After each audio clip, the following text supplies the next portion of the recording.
Did you know that 1 billion people, or 15% of the world's population, experience some form of disability, and disability prevalence is higher for developing countries?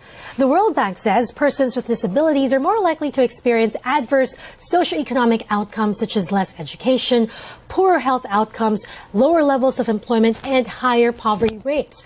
Our first guest today hopes to change that in their own workplace, and he is steering the conversation on how companies can be better allies. Amit, welcome to the program. Hi, good morning. Good morning, Mimi. All right. So first of all, I wonder, in Concentrix's universe, what is the disability rate in your own talent pool? So specifically for the Philippines, about 3 years ago, we had less than 0.5% people with disabilities as part of our workforce. Very happy to report that this year we actually crossed 1.5%. So we almost have 1,400 people working as part of our workforce who have some sort of disability today. And do we know the percentage of employees who self-identify as having a disability to employers versus those with invisible disabilities, or those who have disabilities that are visible only in circumstances? Yeah, I mean, that's a great point, because mental wellness is becoming a big aspect and there's still some taboos related with it. We are focusing a lot on making sure that employees feel very safe in declaring that even if they have neurodivergent disabilities, which sometimes are not visible, they are encouraged to actually participate in surveys where we try to get that information, but we respect employee privacy. But I think my guess is that the figures will be like probably double of that there would be probably another 1,500 people who could have some form of neurodivergence disability, which they've not declared. And of course, this is very big. This is very big coming from Concentrix. We know that you guys are one of the biggest IT BPO companies in the Philippines. I remember in 2022, you guys were crossing the 100,000 mark for the number of staff members spread out across your 50 sites in 20 cities in the Philippines. So when you've got a company like Concentrix leading this discussion, it carries weight. You know, business, we know, is a very powerful force. I mean, if businesses include persons with disabilities and their families, society will follow. But if businesses continue to exclude, it tends to worsen inequality, right, in society. Absolutely, Mimi. And one of the goals that we have in our ESG statement is to reduce inequalities in the communities that we operate in. And it's not just about reducing inequalities, it's actually about real diversity and inclusion, because as you get people with diverse backgrounds into your workforce, you create a very diverse thought process of the organization. Just imagine the level of resilience people with disabilities have versus regular individuals, and how they can drive a very different level of conversation in building the resilience of an enterprise. So those are some of those very, very interesting things that we see as we have more diverse workforce coming in. So aside from this resilience mindset, what are some of the special traits that you think PWDs have that business leaders like you may be looking for? What we feel is that a large segment of the workforce in any developing world, specifically like Philippines, is ignored because they have some form of disability and they're not able to enter the workforce. And what we work on is to create systems in which we can actually encourage this special segment to be empowered and enter the workforce into the organization. And some of the things that you have to tweak, for example, how do you accommodate your hiring practices? Because if somebody is deaf or mute, they can't go through the same set of assessments that a regular person can go through. So how do you accommodate?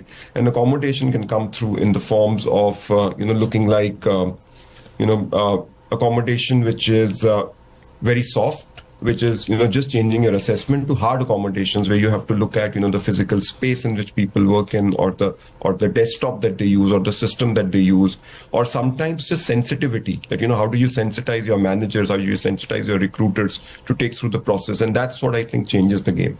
Is it more costly for a company to be hiring persons with disabilities? Actually, it's not. It is not expensive at all. I think even the small investments that we make I feel there is huge amount of rate of return on those investments.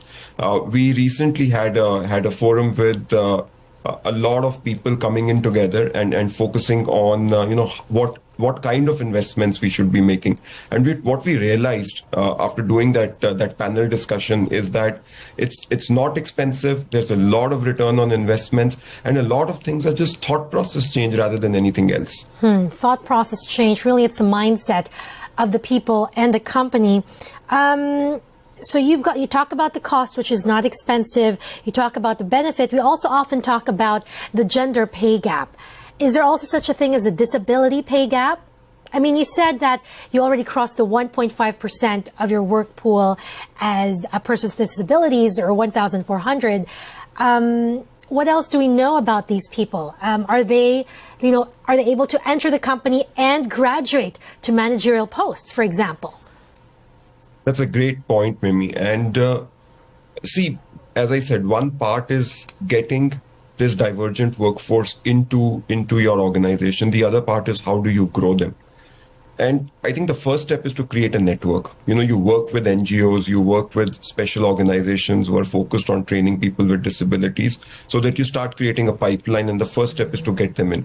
But how do you groom them and how do you grow them is another challenge, because there are aspects which, some specific disabilities, when you have some specific disabilities, you can't perform. For example, if somebody is deaf and mute, they cannot interact in the same way as somebody who's a regular person. So how do you create that environment where people can actually become managers? And for that, you have to have specific investments. For example, how do you train people around them who are experts in sign language? One of the projects that we did recently is, we partnered with the school where a set of very young, literally kids who were studying as part of the school, developed an app called Lies, which is nothing but it actually reads your sign language and converts it into text. You have those apps in where somebody who uses the sign language can actually interact with somebody who does not use the sign language and is not aware of the sign language, because the app is able to convert the sign language into text and the other person can just read it. Now, if you have something like that, it is very easy for somebody who's a frontline, workforce in your organization to graduate to managerial levels, because they have an app like this which helps them. So those are some of the things that you work on to groom people and take them to managerial posts. So how many have actually graduated to managerial posts for Concentrix? I don't have the exact number of people who've graduated to managerial posts, but I think the number is in the range of about 3-4% only. So, and I would say that, as we look at that, we've got almost 1,400 people now who are part of our workforce who come with PWD background. But if you look at the managerial number, it is still very small. So therefore, while we've come a long way, there is a long way to go. All right. And, it's great that we're having conversations like this with the C-suite, with the C-level executives. Would you say that among your peers, you're having confident conversations about disability, or do you get a sense that people are still worried about bringing the topic up? That, worried they might use the wrong language, or that the language that they have may not be up to date enough? I think the business community is very, very focused in reducing inequality overall in the workplace and in the communities that we operate in.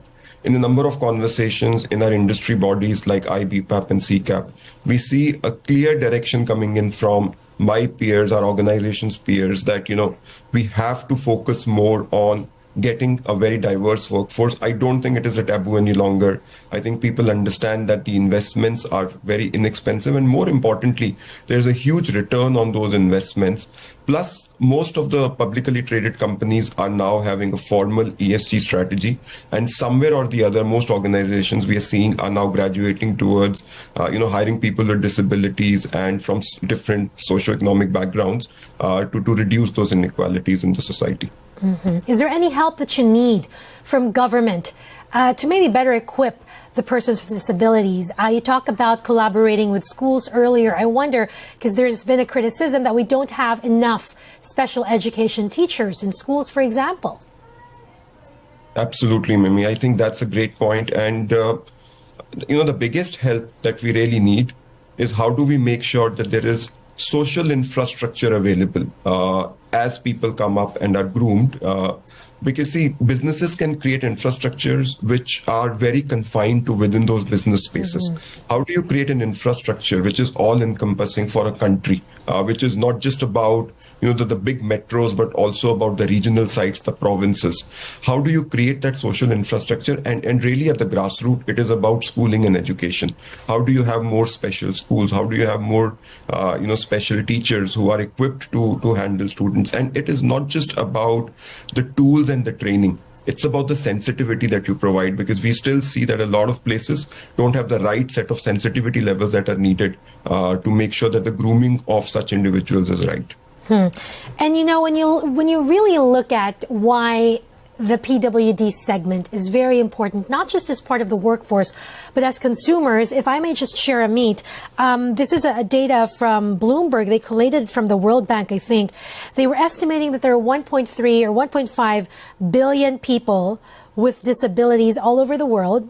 Their spending power, the spending power of this group is estimated at $8 trillion. That's a lot of money.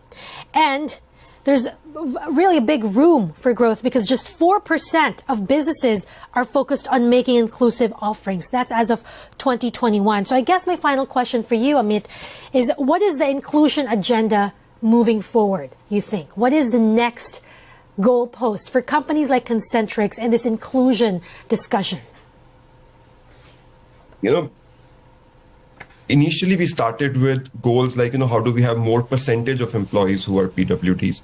I think as we graduate to that level and as we get more comfortable that yes, our workforce is representative of the actual population of the country and is genuinely diverse, the focus has to shift more on empowerment. The focus has to shift more on accessibility. The focus has to shift more on creating a barrier-free workforce, which actually truly accommodates and helps utilize the right level of skill sets that PWD staff comes with. So I think that's where the agenda is moving now. All right. On that note, Amit, thank you so much for the things that you do for persons with disability and for sharing with us insights about this inclusion agenda. We'll see you soon. Thank you so much, Mimi.